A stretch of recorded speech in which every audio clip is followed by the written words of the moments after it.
I'm Jeffrey Bourke, doing characteristics of an esports game. So, just a very brief introduction of esports, because you've heard about this already. It's a multi-million industry. It's around since basically games were accessible to people. The industry has seen two significant booms, one with the rise of StarCraft, the other one was about 4 to 5 years ago, and it's still growing now. With StarCraft, there was this myth of a localized phenomenon that only could competitive games and esports in general be only done in a small region and with only a certain culture. So we found out that actually about 4 or 5 years ago that it could be applied to an international and global state. So how can we create our own esports game or apply esports on already existing IP? That's the main aim of this study. So esports, first off you have to break it down into what are all the characteristics. I won't go here and name all these out, you can read them there, but the one I'm going to look into today in the presentation is prizes, spectators, professional players and personalities, and free or cheap and prize. So first is professional players and personality. We look back at StarCraft, and players are actually considered celebrities, so much to the fact that there's a story how the national soccer team of South Korea actually invited StarCraft players into the dressing room to motivate them before the match. The manager got them to come in. So they're actually like a tier above like what sports teams are to a certain extent. And that might not be the case now, but back about 10 years ago that was definitely the case. And at its peak had 3 24/7 live cable channels on. So in one country, so you have to notice that it was quite significant. And you look now that now you have like commentators, behind the scene interviewers, you have analysis, and these are jobs that people have to have a lot of knowledge about. So you can't just hire an actor to do a lot of these things. You can get an interviewer or a presenter, but you have to actually get people who know what they're talking about. You have to look at, hey, there's content creators out there who want to create stuff for our games, and we need to promote that. So they're actually creating an ultimate goal for these content creators. And as a whole, if you're motivating content creators, you're actually creating users who advertise your game. So as a whole, it ends up being this loop that benefits your game as a whole. So you look at professional players in the media. This guy goes by the name PPD. He's the most earned in esports, over $2 million in just 2 years. He's earned over $2 million. He earned a little bit before that, but not $2 million. And he's played around the world. It looks amazing that, hey, if I play esports games, I can become a millionaire, travel around the globe. But this isn't really the case, and it's a little bit of it's not a myth, but it's more of outlier. Yeah, an outlier. It makes the game look like as if, hey, if you play this, that you're going to be great, but that's not really the case. So we're going to look at like the truth about professional players and not how they're portrayed in the media. So this guy goes by the name MSS. He used to live with his strict Asian parents and had a strict Asian lifestyle. His parents didn't like the fact that he was playing Dota 2, so he actually ran away from home and told his parents he was going to university, but he went to the other side of the country and played in a house with other people. And the team actually failed as a whole, and over the past 2.5 years he's grossed $32,000. But if you look, he's roughly made about $5,800 per annum after taxes and that's not even to go into deductions of cost of living. So he probably would have made more money out of like stacking shelves or something like that. So it's not a very realistic job option for most people, even if you are like in the top 0.1% of players. And even if you are like in the top 5%, there's still 500,000 people who are better than you. You need to realize that there's so many people playing that even if you're 2 standard deviations ahead in a normal distribution curve, that's not good enough. So on another note then is prizes. So what types of prizes are there? There's social status, physical prize and money. So generally the old format was, hey, we just create a small physical prize maybe from sponsors such as headphones and a keyboard, and you have this thing of like, hey, I'm the best in my city.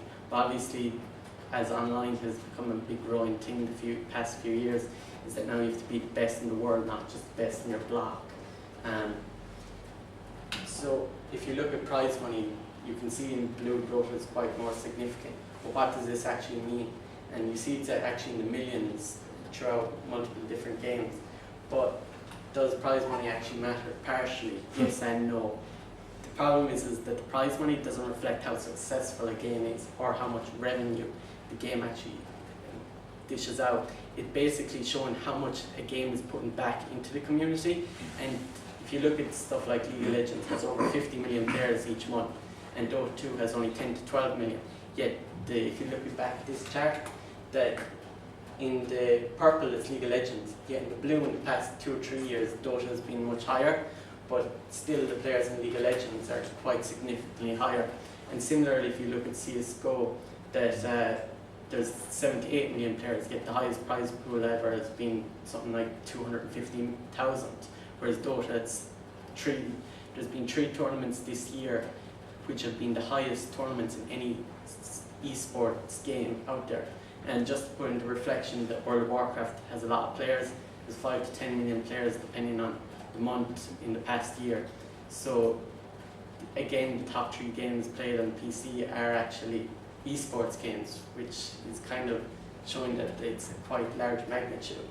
But you need to see, if you create a prize for a game, like how do you measure how much impact it's going to have in the media and motivate the player base as a whole. So I came up with this ratio where the magnitude of the prize compared to the previously offered prizes. So for example, if you take 400,000 in Dota, that's still a significant prize money, but in something like Counter-Strike, that's going to get huge media attention. It's never been that big before a prize pool, so it's going to obviously motivate players to play the game more, attract new people into the game, to even just try it out at least. So I'm going to look at this thing that I came up with was, well, I call it the domino effect. So if you look at mid-2011, the biggest prize in any Dota tournament was $14,000. Across any esports game was 280,000. And Valve announced a 1.6 million prize pool. You can see the ratio is quite significant, but people actually thought this was some sort of joke, or it was numbers were pulled out of the sky, or it was some well-plotted scam. But the fact it was Valve, and as it came closer and closer to the actual tournament, people realised, hey, this is actually a real thing. And this is actually seen as the domino effect of esports. Not only did it affect Dota, but many other games, and it broke this myth of the localized phenomenon that StarCraft had.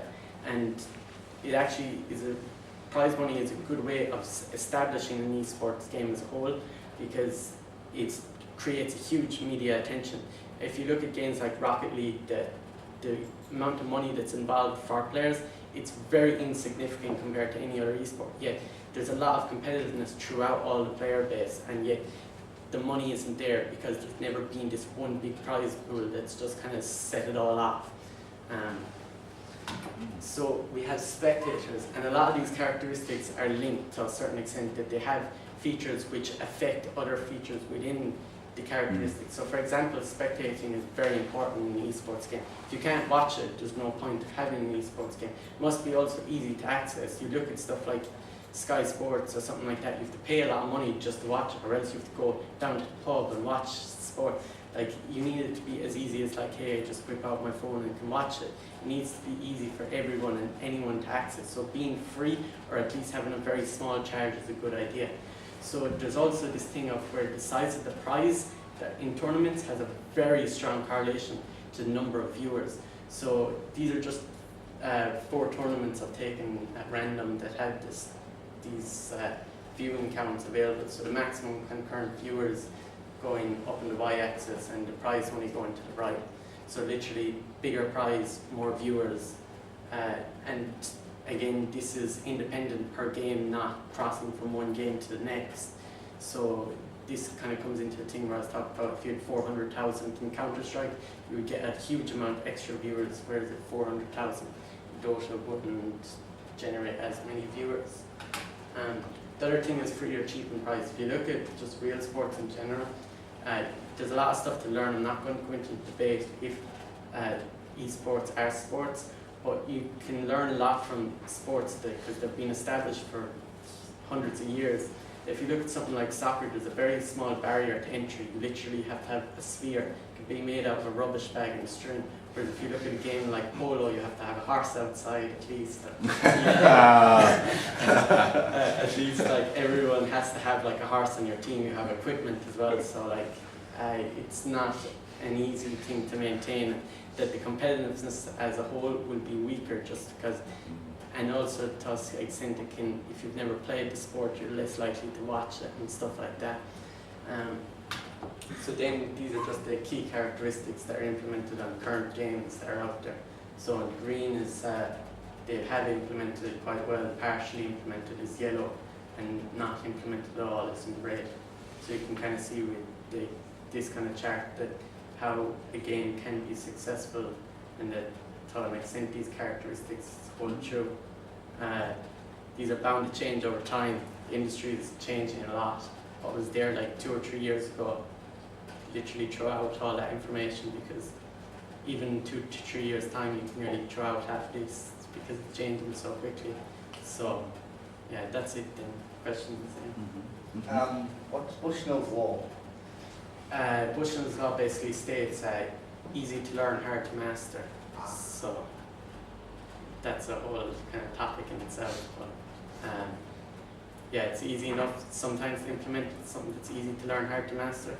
But if you take something like an RPG, it's much harder to implement a good strategy for RPGs as a whole. Just a point that I've heard against kind of esports in the past is when you get that barrier to entry. It's like the game might be cheap, but the equipment and the internet connection, on the other hand, that's a lot harder. That might not be necessarily. Yeah, well, if you look at like yeah, it varies. Like obviously, like you're not going to get people who are playing esports games from certain countries in Africa, but you're talking about like kind of growing countries. Like you're talking about countries, say like the likes of, I don't know, Peru, Singapore. I don't know, Singapore is pretty big, but you're talking about like not as big countries that are not like first world. It's not like what we're living in here, but it's more of growing economies to a certain extent that internet is accessible. Like the funniest thing as a whole is that Dota is actually most popular in Eastern Europe. So countries like Romania and a lot of like pre-Yugoslavian countries are actually quite popular in it, and a lot of the reasons because it's cheap or it's free literally. Interesting, Jeffrey, what you had said about if you were a games designer and you were a company, you were looking to break into esports, you just go big prize, or would you localize it, try to build up cultish status, kudos? First, it depends on the game. If the genre is orientated around the culture, say like the likes of, if you took FIFA for example, you're not going to try and market that to an Asian culture basically. So you first probably look at like the UK, and then you would look at just Europe in general, and then you would try to expand further into other countries.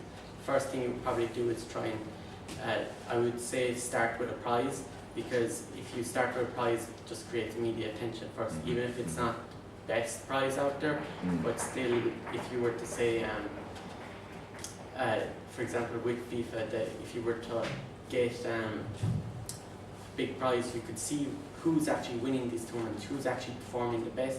And the weirdest thing as a whole, whoever performs well in the tournaments is actually the places in the world where they play the game the most. And if you look at like Dota, the teams who won and did well in the first tournaments that were out there were actually from Ukraine and Russia. And as a whole, at the moment, the top 2 countries are playing are Russia and Ukraine. And if you, to an extent even now, that a lot of the reasons why League of Legends has a lot more few players is because of it's a lot more popular in Asian countries, and the reason why a lot of people are playing it as well is because a lot of people move from StarCraft over to League of Legends, and you have this thing of as well of they moved over because of prize money and the fact that skills transfer, find similar controls too. Yeah, it's like we were saying earlier, skills. So Dota has higher prize money than League of Legends, even though it's less popular. Yeah. It's run by Valve. Why do you think League of Legends has opened up a prize fund like Dota does for the players can contribute to the price? I think probably the biggest reason is because Valve as a whole just is willing to take more risks. Just because they're a very well established company. Riot, from what I know, just own League of Legends. Even if Dota fails, even if it loses money, you're still talking about Valve are making, like, hiring loads of people. They have Steam. Even if you're just playing Dota, you're talking about that they're getting huge amounts of users just to use Steam, and they have something to fall back on. They're always trying to test the barriers in terms of like how can they price things and stuff like that. But as a whole, it's kind of like, even if you look back before Dota was released, they actually test out the whole free-to-play model with TF2. That's the whole reason why TF2 actually became free-to-play. Will that be your angle, Jeffrey? That's really interesting, the business model. I'm not really looking into the economics, but I'm looking at more of like how other games have approached esports in general and how have they failed or succeeded in that. You might want to look at Heroes of the Storm. Yeah, that's going to be completely abolished in like about a year or two, because have you heard of Overwatch? Yes. That's going to take over because Blizzard owned both of them, and they created Heroes of the Storm, which is basically a competitor for League of Legends and Dota 2. It does almost the exact same thing. But if you've done any sort of economics, I did it in like Leaving Cert, and you'll notice that there's a thing called brand loyalty. And what happens is that you're not willing to switch from one brand to the next unless there's significantly something better or significantly different. And if you look at Overwatch, there's something that's significantly different. It's implementing the first-person shooter into this kind of mobile genre.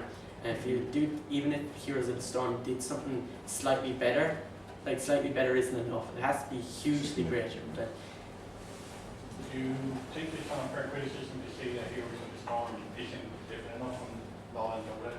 When it's abolished, like the whole name phase, it's got multiple maps. I think a singular map, and then you have things like Objectives. Trogal, which was released recently, where you have a hero, two players playing on one hero in the game, and they're constantly bringing in new stuff like that. yeah, I don't know a huge amount about that game, but from what I know, that they have discouraged players a certain amount because they've been extremely greedy in terms of their pricing of certain things, and also as well. Aren't all those things entirely cosmetic then?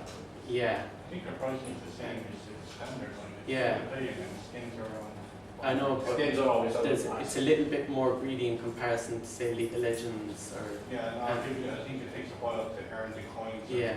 The point where And but if you were to spend real money like on it, the value of real money, the in-game money isn't as good an exchange rate for the player. But if you look at other things as well, the Heroes of the Storm actually kind of closed off players from playing the main game mode of the game. When you actually go into it, you have to play, I don't know exactly how many hours, but until you unlock the real game mode that you play. So literally the whole time you're playing tutorials for 10 or 30 hours or something. So people are discouraged by that, and again you have this thing of like brand loyalty as well. So One other, and I've forgotten now. I've immediately forgotten the question. Let's thank Jeffrey.